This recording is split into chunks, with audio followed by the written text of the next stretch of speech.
సమగ్ర శిక్ష అభియాన్ సంస్థలో పనిచేస్తున్న ఉద్యోగులను విద్యుత్ శాఖలో విలీనం చేసి రెగ్యులర్ చేయాలని సమగ్ర శిక్ష అభియాన్ యూనియన్ నాయకులు డిమాండ్ చేశారు. బుధవారం జీవీఎంసీ గాంధీ విగ్రహం వద్ద చేపట్టిన రిలే దీక్షలో ఆయన మాట్లాడుతూ తక్షణమే రాష్ట్ర ప్రభుత్వ ఉద్యోగులకు హెచ్ఆర్ పాలసీ అమలు చేయాలని, సుప్రీంకోర్టు తీర్పు ప్రకారం సమాన వేతనం అమలు చేయాలని, పదవి విరమణ వయసు 62 ఏళ్లకు పెంచాలన్నారు.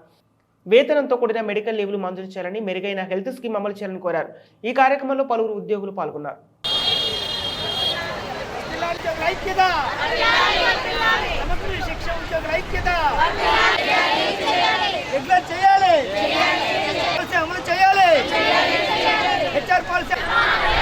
సుప్రీంకోర్టు ఆదేశాలు వెంటనే అమలు చేయాలి. సుప్రీంకోర్టు ఆదేశాలు వెంటనే అమలు చేయాలి. సమగ్ర శిక్ష ఉద్యోగుల ఐక్యత, సమగ్ర శిక్ష ఉద్యోగుల ఐక్యత.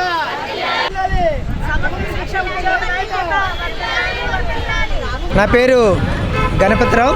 నేను ఏపీ సమగ్ర శిక్ష ఎంప్లాయీస్ ఫెడరేషన్ జేఏసీలో వర్కింగ్ ప్రెసిడెంట్ని. నేను గత 12 సంవత్సరాలుగా సమగ్ర శిక్షలో భాగంగా విద్యాశాఖలో సిఆర్పిగా పనిచేస్తున్నాను. మాకు ఈ ప్రభుత్వము రావడానికి ముందు గౌరవ ముఖ్యమంత్రి గారు పాదయాత్రలో మాకు రెగ్యులర్ చేస్తామని, మీకు ఉద్యోగ భద్రత కల్పిస్తామని హామీ ఇచ్చి ఉన్నారు. 4.5 సంవత్సరాలు గడిచినా కానీ ఈ ప్రభుత్వానికి మేము ఇచ్చిన హామీని గుర్తు చేసుకోలేదు, మాకు న్యాయం జరగలేదు. అందుకని ఈరోజు మేము అనేక దపదపాలుగా మేము నిరసనలు తెలియజేసి ఈరోజు రోడ్డుపైకి వచ్చి సమ్మె చేస్తున్నాము. మేము మా న్యాయమైన డిమాండ్లు ఉద్యోగ భద్రత కల్పించాలి, లేదా రెగ్యులర్ చేయాలి వీలైతే, లేకపోతే మాకు హెచ్ఆర్ పాలసీ అమలు చేయాలి. అలాగే ఇందులో 50% 60% పైగా మహిళా ఉద్యోగులే సమగ్ర శిక్షలో పనిచేస్తున్నారు.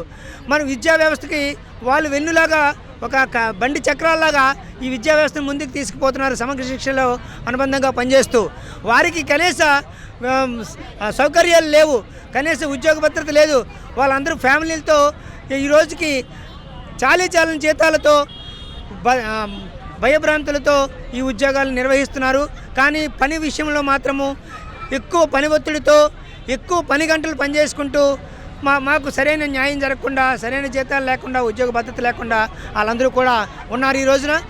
అందుకని ప్రభుత్వాన్ని మేము ఒకటే అడుగుతున్నాం, ఈ సమగ్ర శిక్ష ఉద్యోగులందరినీ కూడా రెగ్యులర్ చేయండి, కాని పక్షంలో హెచ్ఆర్ పాలసీని అమలు చేయమని ఈ వేదిక సాక్షిగా మీడియా ద్వారాగా ముఖ్యమంత్రి గారిని మేము కోరుతున్నాము. ధన్యవాదములు.